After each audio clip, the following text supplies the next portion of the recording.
అక్క నిజంగానే స్కార్వి మనకి ఫ్రీలాన్సింగ్ ప్రాజెక్ట్స్ ప్రొవైడ్ చేస్తుందా అనేసి అడుగుతున్నారు కదా. సో అందుకే మీకు ఈ స్పెషల్ వీడియో అండి. స్కిల్స్ నేర్చుకున్న తర్వాత ఫ్రీలాన్సింగ్ ఎలా స్టార్ట్ చేయాలి, జాబ్స్కి ఎలా అప్లై చేయాలి, క్లయింట్స్తో ఎలా కనెక్ట్ అవ్వాలి, కంప్లీట్ క్లారిటీ అయితే ఇక్కడ మీకు ప్రొవైడ్ చేస్తున్నాను. లైవ్లోనే మీరు ఎవ్రీథింగ్ చెక్ చేసుకోవచ్చు.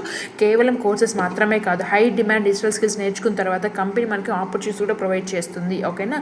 సో ఈ వీడియోస్లో మీరు ఇక్కడ చూస్తున్నట్లయితే ఆల్మోస్ట్ కొన్ని వేల మంది ఇక్కడ ఫ్రీలాన్సింగ్ ప్రాజెక్ట్స్ విన్ అయ్యి మల్టిపుల్ వేస్ ఇన్కమ్ జనరేట్ చేసుకుంటున్నారు. ఇక్కడ students, house wives, job holders అందరూ కూడా వాళ్ళ ఫ్రీ టైంలోనే వర్క్ చేసుకుంటూ కంపెనీ ఇచ్చే ఆపర్చునిటీ యూస్ చేసుకొని మంచిగా ఇన్కమ్ అయితే జనరేట్ చేసుకుంటున్నారు. సో ఇక్కడ స్పెషల్ ఏంటి అంటే మనకి ప్లాటినం ప్యాకేజ్ అయితే బెస్ట్ బండిల్. ఎందుకంటే 29 వేస్లో మల్టిపుల్ వేస్లో మనము వర్క్ ఫ్రమ్ హోమ్ ఎలా చేసుకోవాలి అనేసి 1-2 కాదండి, 29 విధాలుగా ఎక్కడెక్కడో ఉన్న వర్క్ ఫ్రమ్ హోమ్ ఆపర్చునిటీస్ అన్నీ కూడా మనకి స్కార్విలోనే ప్రొవైడ్ చేసి ఒకే ప్యాకేజ్లో పెట్టి ఆపర్చునిటీస్ కూడా ఎక్కువ ప్రొవైడ్ చేయడం జరుగుతుంది. ఓన్లీ ప్లాటినం ప్యాకేజ్కి మాత్రమే. ఓకేనా. దట్టు మనకి కంప్లీట్ గైడెన్సీ ఉంటుంది. హై డిమాండ్ డిజిటల్ స్కిల్స్ అన్నీ కూడా ఒకే ప్యాకేజ్లో రావడం వల్ల మన పర్ మంత్కి 50,000 నుంచి 1,00,000 రూపాయలు